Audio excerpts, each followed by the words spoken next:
Hey, welcome to the Toddy podcast. My name is Jack Couch. With sports writer Adam Brown. Today we're going to look at the upcoming Omaha field as the final 8 teams have made it to Omaha, and 3 of them are from the SEC.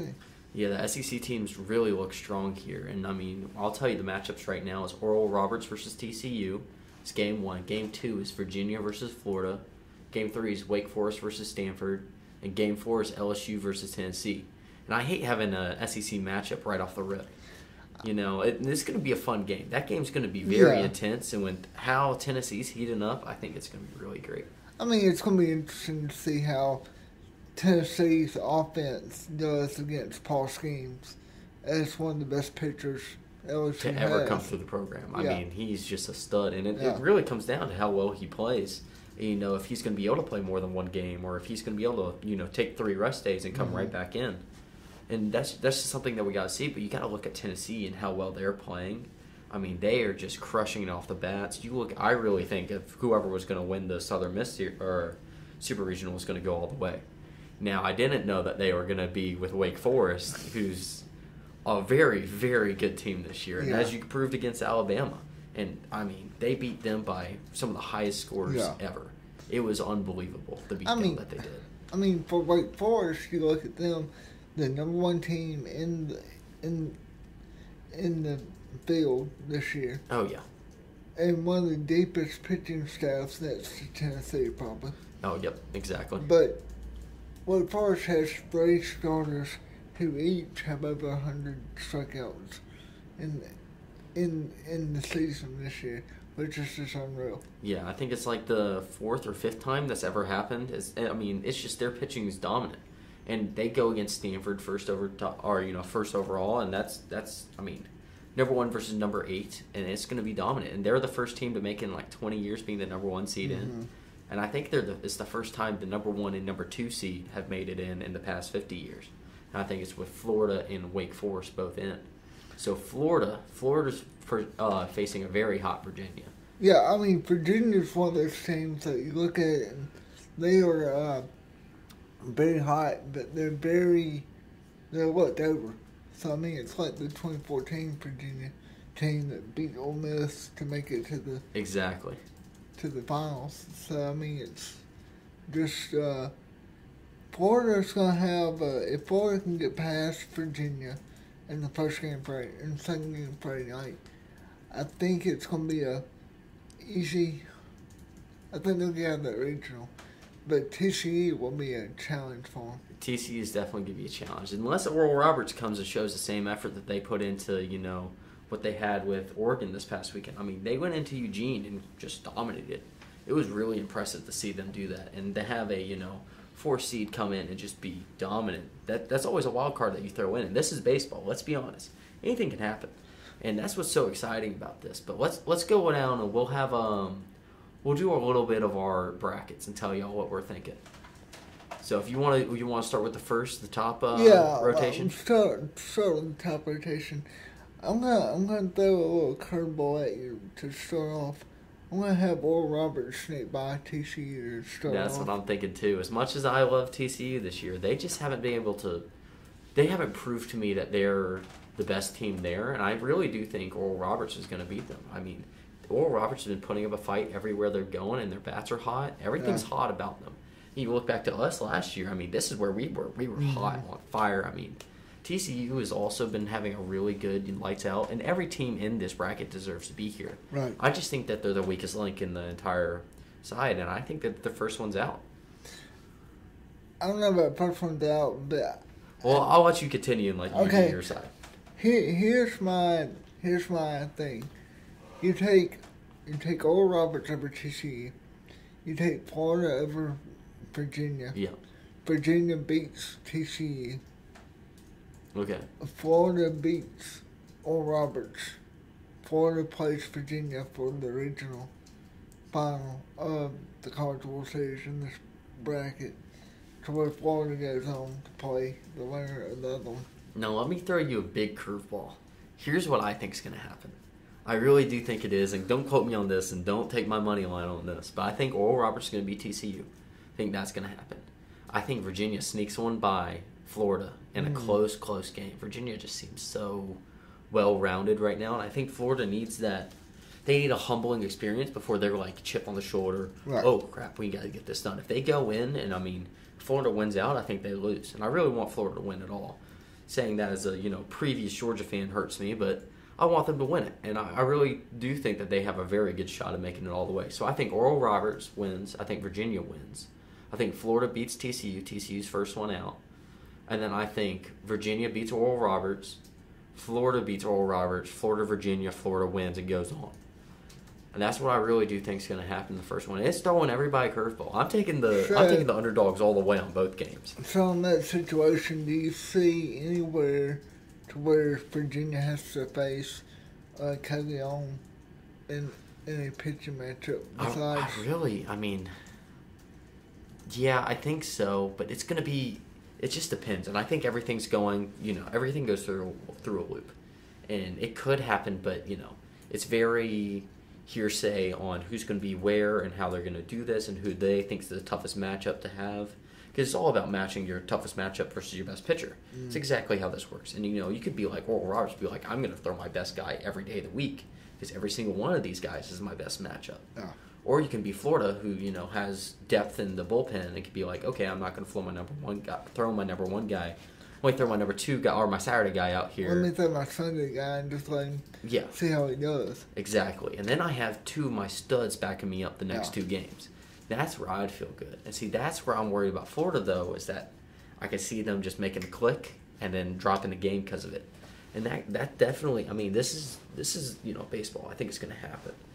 And that I really do. It's going to be close. It's going to be closer than anybody thinks. And I think that side is way more even than the other side is. Oh, yeah, sure. I do too, because let's look at the other side. You have basically Stanford, who's had to come out in both the regionals with a mentality of our backs are against the wall after losing game one. Game one. And having to win 2 games to make it to Omaha back-to-back weeks. So you have a situation of Stanford versus Wake Forest. I just give the upper hand to Wake Forest. Yeah, and I think so as well. I'll let you keep going with your side, this side of the bracket. Then, this is where I have a funny feeling. Tennessee, LSU. You hate to see 2 SEC teams go against each other. Especially at the very beginning. But it's kind of like us and Auburn last year. Oh, yeah, exactly. It's just rough. So, think they did that on purpose? Yeah. Because, the number of teams that we had in there, you had, LSU played Kentucky last weekend. Oh, yeah. Florida played South Carolina. Just to not have 4 more teams in the field. And the tournament kind of hurts, especially when you had 6 good supers. Yeah. And that's so be it. But I really do think that LSU and Tennessee is going to be the game to watch this weekend for sure. Or at least one of the first games. It's going to be a very fun game to watch. And both of those bats are crazy. Both of those bats. But it's going to come down to the bullpen. Yeah. Let's be completely honest. And who throws who and what's going to go on with this. But Tennessee's very hot right now. They're able to, and that was a very, very good Southern Miss team. That's what people don't realize is that team was, star-studded, able to go, and Tennessee went away from home, and they were able to make it. I know Tennessee fans. I've already talked to 2 of my buddies who are Tennessees, and they go, "Oh yeah, I'm going. It doesn't matter. They could, it could be over in Hawaii. Mm-hmm. I'm going for sure. It doesn't matter. They're traveling, and I think it's gonna be like a home game for them most of the time. But against anybody. Yeah. But like you said, Tennessee had to go up against a hard Southern Miss team who was playing for the coach, who wanted their coach's last game to be in Omaha. Yeah. Which they were right at the doorstep twice. But, to not have to hit as well as you need to and still beat Tanner Hall on Sunday, exactly. It just shows you how good of a team that they have and how good that they're all, connected together. I've been preaching it all year that it's all about being a machine. And I think Tennessee made a click that happened. So right now we have, Tennessee coming in, who I feel has clicked, has had that happening of, oh, we weren't that good this season, now we're doing very good, we got to make this happen. And so I'm feeling good about them coming into this game and beating LSU. And LSU's been dominant. Let's be very clear. LSU's dominant across the board. You look at Kentucky, and you look at their regional, and you look at throughout the season, number 1 to number 3 to number 2. Like, they're a very, very, very good team.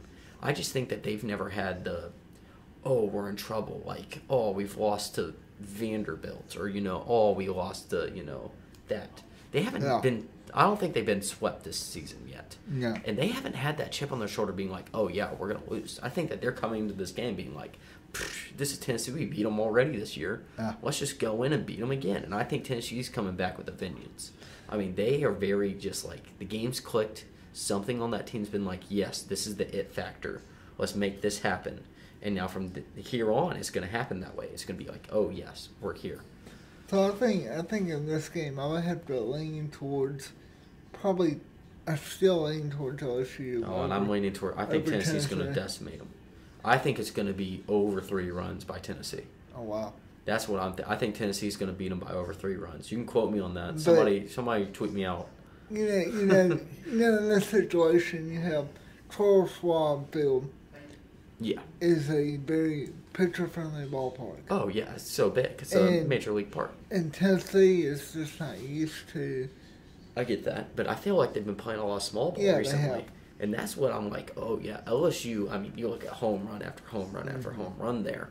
And, you can still hit home runs. Look at us back-to-back last year. Yeah. We have big hitters. They have big hitters. I mean, I think Tennessee's just going to make a stand and be like, hey, you know what? We're here. We came to play small ball. We came to play smart. And we're going to be able to be, very, very our game here. We're going to have, I feel like they're going to have the fan advantage. I think that they're just going to have all the advantages in the world going into this game. All right, now what? So I think it's going to, here, I'll do my side of the bracket first. I think Tennessee wins for sure. I think decimates them, which gives LSU that chip on the shoulder. I think Wake Forest beats Stanford, obviously. I think what happens then is Wake Forest beats Tennessee, and then I think Tennessee and LSU play a revenge game, and I think LSU will squeak out, and then I think Wake Forest will beat LSU going on to face Florida in the championship. And it's hard to say Wake Forest lose. Wow. I mean, it's going to be, Yeah, well, I have Wake Forest and Florida playing for this. Oh, yeah, I think it's easy. But the only thing is for me is LSU squeaks by Tennessee. Yeah. Because, I mean, after LSU beats Tennessee, it's going to be a situation of, oh my goodness, they don't have any pitching left. I mean, they don't have anybody outside of schemes. Oh, I agree. So but I don't think they throw schemes on the first game. I think they throw it this if they are. I think they're saving up for Wake Forest, and then I think they're going to make a mistake. I think so. Okay. I think they're going to make a mistake, not throw schemes against Tennessee. And I think what's going to happen is that they're going to be like in that elimination game, have to pitch him. So that's what I see happening. It could work out a different way. It could. But do you see a scenario of where Wake Forest is having to play from behind in this field? I really don't. I mean, there's not a. I think that the only team that would really have a shot at beating them is LSU with schemes pitching. Yeah. I think that is the only. But that would be a good Monday night game. Yeah, exactly. Until they get to a Monday night, night for the World Series, or to go to the final game, be in the championship. That's just a whole different ball game that you have. Yeah. And that's just, the mindset going in and all of this. And you've watched teams that are great all through the season crumble there. You look at Arkansas last year. Oh, yeah. They crumbled against us. Just gone. Mm-hmm. And that's something that happens. And, that's just what I see is that, hey, this is how it's going to be. If Wake Forest doesn't have a good, I think Stanford's going to be first out in that bracket, let's be honest. Stanford had a fight and got lucky against Texas. Yep. I think that, they fought from behind the entire way, and I think that they had, all of this side of them that, came out because they were backs against the wall. I just don't think that they can pull that off against either LSU or Tennessee. Well, it's going to be interesting because, like, after Monday night, the winner of the elimination game Monday will have to play pretty much every day from there on out. Oh, exactly. And that's just something that, and then you have to play every single day. Yeah. That's what's rough. And that's why I really do think Tennessee is going to win that game. It's just going to cause a huge difference. And I do see LSU saving just to Wake Forest schemes. Yeah, to Wake Forest. I mean, that's the only play I see in my eyes. You're going to go pitch your Saturday or your starter against Tennessee to not have a shot at Wake Forest? If Schemes doesn't pitch against Wake Forest, I don't see LSU winning. That's the way I see it. But that's how it is. I agree. I agree there. I mean, I totally agree there. That's the only possibility. That seems so obvious to me. But I don't see Jay Johnson holding him till Monday. Yeah, and I don't see him holding him till Monday either. But I think that LSU's going to have to drop that to Tennessee, and then he's going to be stuck pitching against Stanford. Yeah. And then you're like, oh, I'm in serious trouble now. But the last thing you do is hold your weapon all the way to not pitch at all. And, you can pitch them the first day and hope they can come back. It's Friday, I believe, right? No, they play Saturday. They play Saturday, and then they would be on Monday. Yeah. So, that's tough, man. And, that you have to be like, oh, if I pitch him Saturday, is he going to be able to even come back Monday?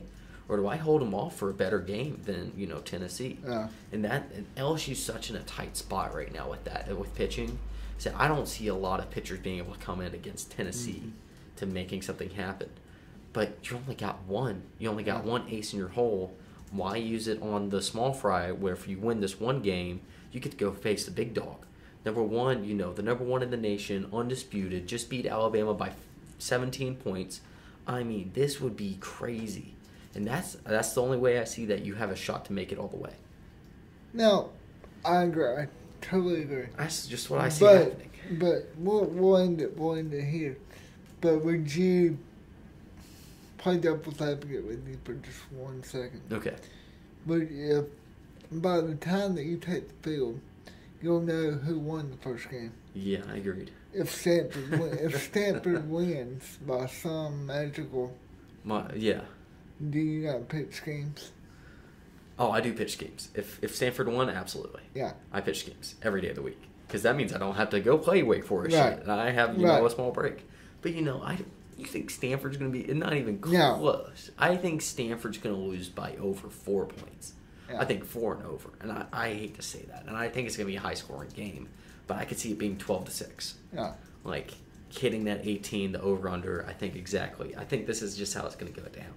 And I really do. To go touch on Florida just another time, I think it's going to be Florida, TCU in the final, or to go to the World Series, or go to the official World Series. Yeah, go to the finals. Yeah, and that would be a good matchup, right there. It would be a good matchup. I think it's going to be close, but I think Florida just ekes it out because they're like, we're number 2.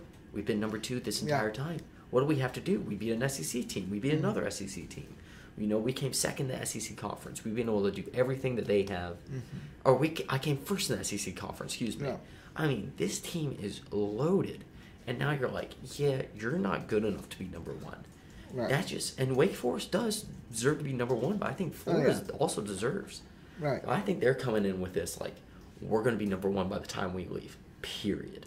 I mean, Florida was lights out in the Super Regionals. Oh, yeah. They crushed. South Carolina has great pitching. Yeah, they do. They have 2, first-round draft picks, and Will Sanders especially. Yeah. He's a 6'3", getting, everything under the sun, just being able to just pitch lights out.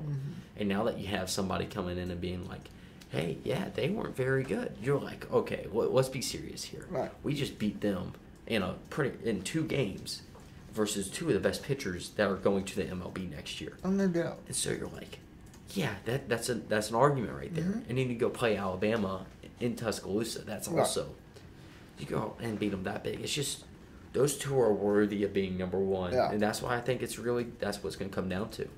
But let's be honest, this is baseball. This is college baseball, I should say too. Yeah. Crazier things have happened. No. And I really do see Florida and Wake. I can't see Wake losing in this bracket, but you got to take risks to win, and I think LSU's going to do it. And I think that's what's going to happen is LSU and Wake Forest can be a closer game than anybody would think if yeah. it happens. Especially if, what's his name pitches? I can't ever remember. Paul Schemes. Yeah, golly. It's going to kill me. Who faced LSU in 2021 as the starter for Air Force. Yeah, exactly. Yep. Exactly.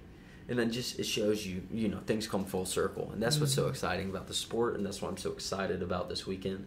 And trust me, if you don't have 2 TVs on your wall, you might want to put one on your floor so you can watch 2 games at once. Yeah. Well, that's the good part about this weekend. It's like, compared to the past 2 weekends where you had 5 or 6 going at one time. Yeah, it's just the one game going on. It's just one game going on at one time. Yeah, and that's what I got. I got my double TV set up for this weekend, so I got one up top, and then I'm gonna have one going through I'll be raffling through players, and I'll go, oh, this has so many hits, and then this is the stolen bases, and all this, and then this is the pitch count, and I'm essentially having a box score on the bottom, which I'm super pumped about. But it's going to be a really fun weekend. Just see what happens and see how it's going to be going. So, yeah, I'm really excited. Mm-hmm. Any other closing thoughts you have? Just that, you have the World Series starting Friday. Then that Saturday, the 24th, starts the finals. Oh, exactly. And then we'll see what happens. Then we'll see what happens and see if we can crown a 3rd straight SEC champion in Omaha. Hopefully we can. I think Florida's going to be in, but, we'll wait and see. Yeah, I mean, you got LSU and Tennessee fans that are thinking that they might have a shot, but we'll see who comes out of what region.